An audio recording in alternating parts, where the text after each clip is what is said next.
lifestyle designers. This is Zach here with SecretsOfLongevity.com. I recently had a request from someone to give my personal strategies that I would recommend for someone if they were asking for my personal advice on how to deal with the disease of cancer. I would recommend that any of the recommendations that I talk about in this video that you take into your own lifestyle that you do at your own risk.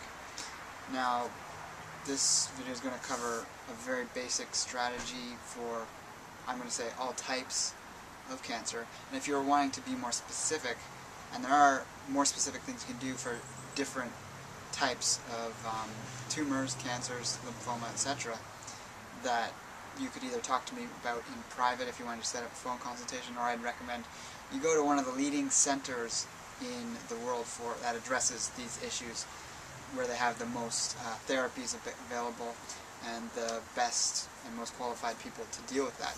Places like the Hippocrates Health Institute, the Tree of Life Rejuvenation Center, even Gerson Therapy, or any of these other places that have a good reputation for addressing various types of chronic disease. I strongly believe that when you're in a disease state, your dietary needs and the thing that's going to be best for your situation is going to be different from someone who's healthy. So I do go somewhat against the recommendations of some of these places that we need to eat this way all the time, and there is no real big changes that need to be made. I think if you're healthy, there are certain foods that can be used that are somewhat necessary to stay in that healthy space. But if you are sick with a chronic disease of some type, you're going to want to avoid certain things, like you're going to want to go on a 100% plant-based diet. That's not to say people who have consumed animal products have not been able to overcome their disease. There's obviously plentiful examples of that, but when it comes to the greatest percentage of people being able to reverse or help heal themselves of something such as cancer, they're going to have the best results if they go on a 100% plant-based diet. But yeah, that's going to be your number one thing you're going to want to adhere to. So all plant-based, get rid of all animal products such as seafood, beef, chicken, fish. And this is going to leave you with obviously a lot of food varieties, but we're going to have to narrow it even more. We're going to say with cancer, you're going to want to go on a 100% raw food diet as well. Now, with this specific type of chronic illness, we're looking to cleanse the body, to open up all the channels of elimination, and nothing does this better than 100% raw food. So at other times I might recommend people not force themselves to be on a 100% raw food diet.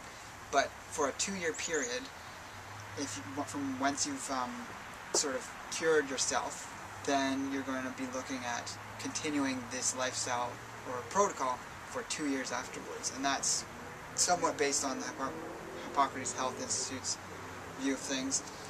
Again, I'm not speaking on their behalf. This is just what I have seen work in some of my friends. And on that topic, I actually saw someone who lives just in the neighboring city, who I have met on several occasions, reverse stage 4 pancreatic cancer by going to the Hippocrates Health Institute and following their 100% raw, 100% vegan lifestyle and all live foods here, limiting all simple sugars as well. And that's going to be the next recommendation, is after 100% raw food, you go 0 simple sugars. So no fruit, no white sugar, no agave, no honey, no coconut sugar, basically anything that is going to be spiking your blood sugar, and it's simple enough that it's going to be feeding the cancers in your body. Now, yes, you need glucose to run and function. Your cells, one of their fuels among a couple is glucose, but when you take in these simple sugars, it raises and allows too much glucose to flow through your body, and cancer tumors can grow.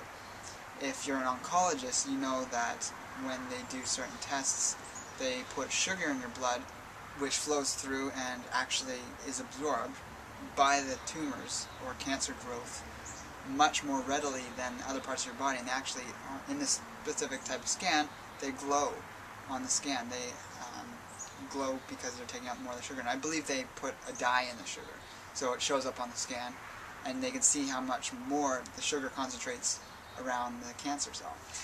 So cancers grow when in a sugary environment, in a salty environment, and in a acidic environment. So we want to alkalize, reduce, and completely eliminate the simple sugars, and also eliminate all salt. So you're going to eliminate sodium chloride, rather, not salt, from whole plant foods. Sodium is necessary by the body, but sodium chloride is not used by the body. Our body uses sodium on its own, which is what you find in green plants like celery, cucumber, kale, goat's milk, but you're not going to be using animal products on this specific protocol if you're in this state. And you can find it in a lot of other foods, and it's not hard to get it. Our body needs a 5-to-1 potassium to sodium balance. And if you're getting too much salt, you're putting that balance out of whack, and it's causing issues between the cellular fluid and the extracellular fluid, which is the fluids around the cells, because the sodium is in the extracellular fluid and the potassium is inside the cell.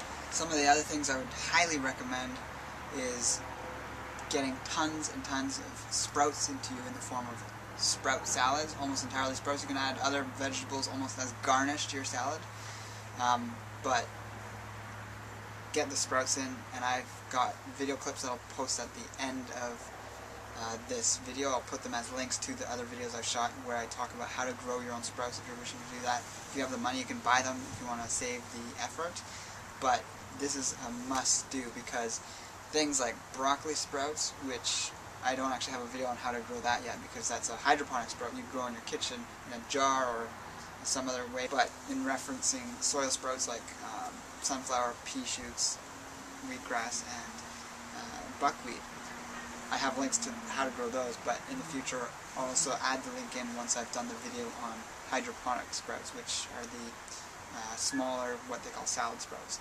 So broccoli is probably the best sprout for fighting cancer cells in the body, and broccoli is often talked about as having potent anti-cancer phytochemicals in it, but each individual sprout in broccoli sprouts has what the amount of that phytochemical, or a large degree of what it would have when it becomes a full-size broccoli plant.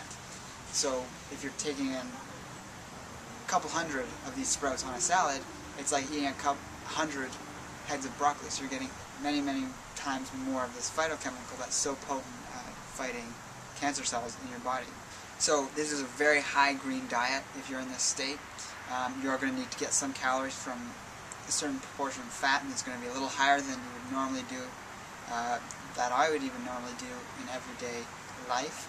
But after that 2 years is up, you can go back to getting some of your calories from sugars, even some from cooked foods if you're wanting to consume cooked grains again, and animal products. Now some of your other calories are going to come from protein sources, high protein sources like seed vegetables, algae, nuts and seeds, as well as sprouted beans. Now again, in that future video to do hydroponic sprouts, I'm going to show you how to sprout beans and grains if you wish to consume them. It's one way to not have to deal with so much fat, plant fats in your diet during this time period of reversing this disease. So things like mung bean sprouts and zucchini sprouts, even garbanzo beans, you can make hummus out of them, buckwheat sprouts. Now with nuts and seeds, like I was just talking about, you need to soak them beforehand, with the exception of hemp and chia. They're the only two seeds that don't have enzyme inhibitors, so you need to soak these nuts and seeds preferably overnight for at least 8 hours. You can do them for up to 12 hours. In some cases of the larger nuts, you can do them for 24 hours. You don't have to, but that's the optimal. But if you just go overnight, you're getting the large amount of the enzyme inhibitors on these nuts and seeds off. So pumpkin seeds, sunflower seeds, almonds, walnuts. All the nuts and seeds aren't coming to mind immediately, but you know what a nut and a seed is. These are generally high fat, but the seeds are higher protein, so if you tend to need more of the protein, you can eat more of the seeds, and you can blend them into drinks.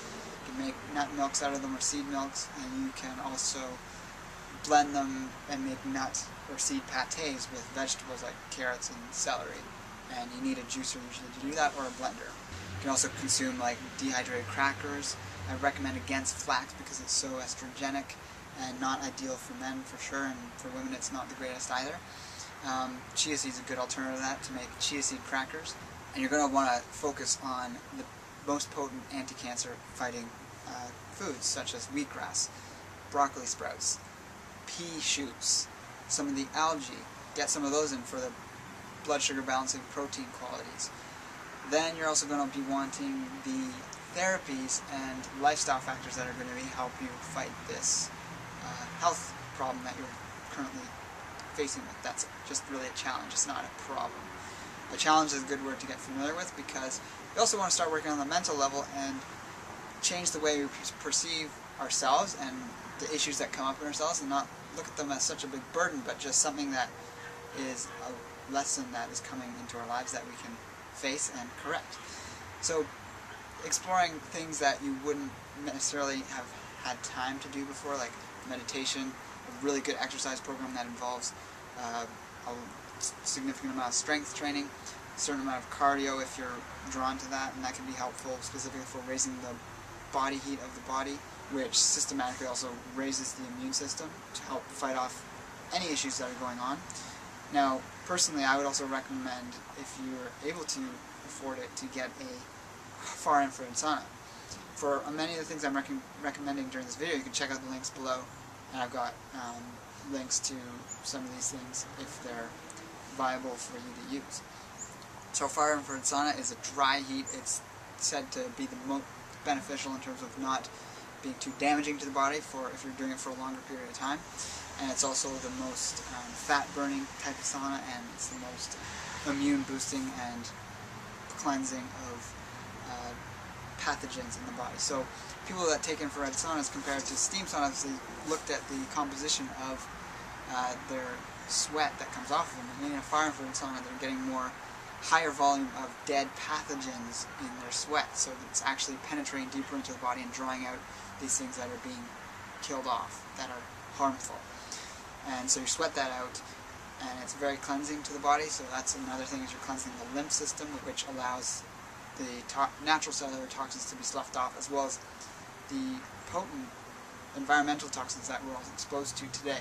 And finally, I'm going to wrap it up with recommending some of the most powerful immune modulating herbs that I would use, a high dose of them on a daily basis, of reishi, chaga, cordyceps, the other ones even more so as well, whether you want to take a mushroom blend product or eat these as whole foods, such as shiitake. Maitake, you wouldn't eat that one, but you can take it in capsule form. And specifically the first two I mentioned are going to be the most potent for having anti-cancer properties. And even reishi mushroom is used in Chinese herbalism as an adjunct to their other cancer therapies. It's often recommended to be taken for people undergoing chemotherapy, but this is something I would use even if you weren't undergoing that. And that is also something I'd recommend, is to not undergo such a toxic burden to the body that is often recommended by the medical mainstream establishment, and that is chemotherapy, slash and burn techniques, and all those other things that really don't fall under the umbrella of health, but act more as a band-aid to cover up an issue without really addressing the underlying issues. And the final thing I'm going to say, I think I said the last thing was the final thing, but this is truly the final thing, is going to be getting your emotional health in order. I think it goes without saying that anyone that is dealing with something such as cancer has underlying emotional issues to some degree. The root cause of any illness is going to be varied from any individual, even if it's a disease where a lot of people have the same symptoms. Each individual person is going to have different root causes and different proportions. So one person could be almost entirely emotional. They've just had such an emotionally suppressed and tumultuous life that they just have this sort of big knot in their unconscious mind that is just completely come to the surface of their life in the form of this cancer. For other people, it's going to be more dietary based, but for what it's worth, you may as well go for every strategy that there is available: the exercise, the diet, the mental, the emotional, and even the spiritual. So get all these things in line, and you have an extremely good chance of living a life that is indefinite. You want to shoot for indefinite longevity. You don't want to get caught up into the deathless mind trap. And with that, I'm going to say, take care and embrace life without limits.